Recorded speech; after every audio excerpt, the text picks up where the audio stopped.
그 참고인은 회계사 출신으로 금융 관련해서도 전문 영역이 굉장히 있습니다만 거기에 못지않게 우리 사회 문제에 대해서도 관심이 많아서 우리 사회의 공정과 불공정 그리고 정의와 부정에 대해서 평소에 관심이 많고 또 그 분야에 대해서 오피니언 리더로 활동을 하고 있습니다. 제가 그 라인펀드 사건에 대해서 간략하게 일단 정리를 하고 질의를 좀 드리는 게 좋을 것 같습니다. 우선 라임 사건 같은 경우에 계속해서 왜 특혜 논란이 이루어지느냐. 라임펀드 사건은 희대금융 사기로 불리는데 총 1조 6천억 원대 펀드 환매가 중단돼서 피해자가 양산이 됐고요.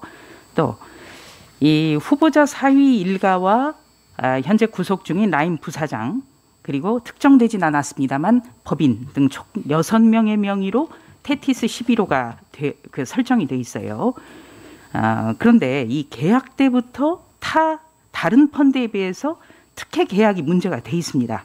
가령 매일 환매가 가능하다든가 환매 신청 후에 4일 만에 입금이 가능하다든가 이런 문제인데요. 김 대표가 보시기에도 이게 특혜 논란이 있다고 보시나요?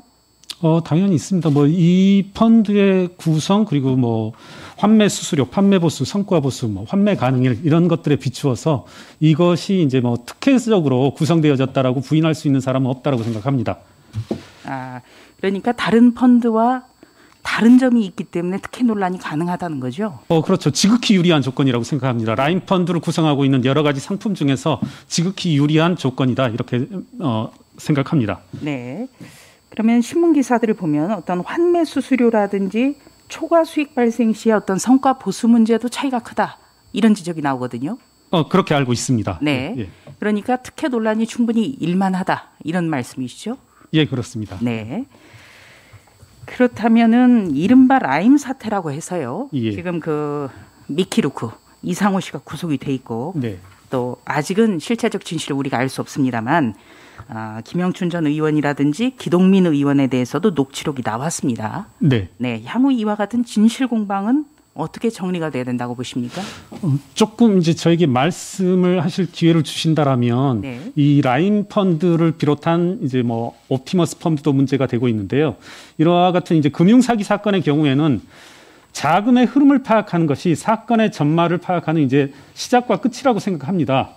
그런데 지금 이제 예컨대 라임 펀드와 관련해서 이제 1조 6천억이 조성됐다는 말씀을 해주셨고 제가 개인적으로 사건 초기에 이와 같은 어떤 자금의 흐름, 사건의 전말을 파악하기 위해서 여러모로 이제 노력하던 중에 스포츠 서울로 기억하는데 14개 상장사에 투자된 사실을 알 수 있어서 제가 그 14개 상장사에 2017년부터 2019년까지의 각종 공시자료, 금융감독원 전자공시스템 그리고 이제 법인 등기부 등본 이건 것들을 참조해서 이제 파악을 해본 게 뭐였었냐면 이 14개 상장사가 2017년부터 2019년까지 3개년 동안 약 1조 원을 투자를 받습니다. 유상증자라든가 전환사채 방식으로. 이 1조 원을 투자받는 명목이 뭐였었냐면 다 2차 전지 사업에 진출한다, 바이오 사업에 진출한다라는 그런 명목으로 이제 투자를 받고서 정작 유무형 자산에 투자한 금액은 1천억이 안 됩니다. 그 기간 동안 3년 동안 고용도 더 줄고요. 그럼 이제 이 9천억, 사실은 제가 1천억 정도 유무형 자산에 투자가 됐다라고 했는데, 차를 샀다라든가, 그리고 불가피한 대체 투자로서 앞서 말한 신규 투자의 성격으로 이제 말할 수 없는 부분도 있는데요. 일일이 몇 건들은 좀 추적해 보면,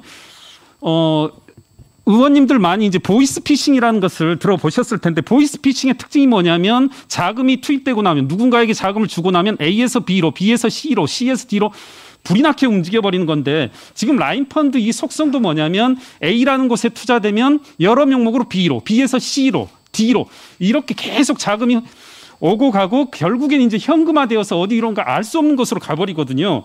그래서 이제 의원님께서도 질의를 해 주셨지만 이 앞서 말씀하신 것처럼 김영춘 전 의원, 기동민 의원 그리고 우리 김부겸 총리 후보께서도 억울한 점을 이제 호소하고 계시는데 결국 이와 같은 억울함을 해소하는 길은 뭐밖에 없냐면 조사의 결과로 자금의 흐름의 결과로 입증하는 수밖에 없습니다.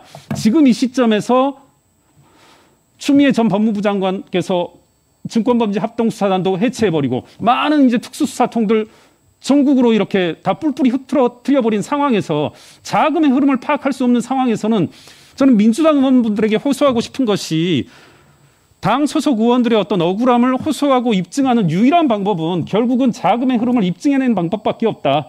조사 결과, 금융당국 그리고 국세청, 검찰의 수사의 결과로 입증되어야만 할 영역이기 때문에 많은 협조가 이루어지고 또 그와 같은 조사가 이루어져야 된다고 생각합니다. 예, 자금의 흐름을 좀 살펴볼 필요가 있다. 그렇습니다. 그렇게 해서 차라리 명명백백하게 밝혀내는 게 좋겠다. 그렇습니다. 말씀해 주셨고요. 자, 우리 총리 후보자께서 억울하신 측면 분명히 있을 겁니다. 그런데 이 특혜 논란이 끊이지 않는 펀드에 후보자 자녀 가족이 가입한 것이요. 김 후보자가 행정안전부 장관으로 재직하던 바로 그때입니다. 그래서 이 라임 측이 어떻게 보면 의도를 가지고 후보자 가족에게 접근하지 않았을까. 저는 그런 생각도 있거든요. 저 역시 동의합니다. 그러니까 동의하십니까? 여러 가지 언론에 나온 것 이외에 제가 한 두 가지 정도를 더 지적해보고 싶은 게 뭐냐면요. 이 테티스 11호 펀드의 실체에 대해서 그리고 존재 여부에 대해서 앞에 계신 이제 장영준 증인께서 법정에서 진술하기 이전까지는 아무에게도 알려지지 않았던 것으로 합니다. 결국 테티스 11호라는 펀드가 있는지 없는지 사실 저도 이제 언론을 통해서 이제 제보를 접해서 실사 보고서를 가지고 있는데요. 그 3.1 개법인에 의한 실사 보고서를 이렇게 제가 쭉 뒤져봤어요. 제가 실수로 일일이 하드 카피를 쫓다 보니까 이제 넘겼을 수는 있는데 여기에도 테티스 11호 펀드를 제가 파악할 수 없었습니다. 그렇다면 한 가지 드는 의문은 테티스 11호 펀드 이외의 또 다른 어떤 특혜 펀드 존재 유무 이런 것도 이제 의문이 들고요. 과연 장영준 중인께서 왜 그와 같은 진술을 막판에 법정에서 했는지 그게 의문이고 또 하나 눈여겨봐야 될 것은 테티스 11호 펀드의 설정일입니다. 테티스 펀드 설정일이 언제냐면 2019년 4월이고 이 이른바 라임 펀드가 공론화된 것이 2019년 6월인데요.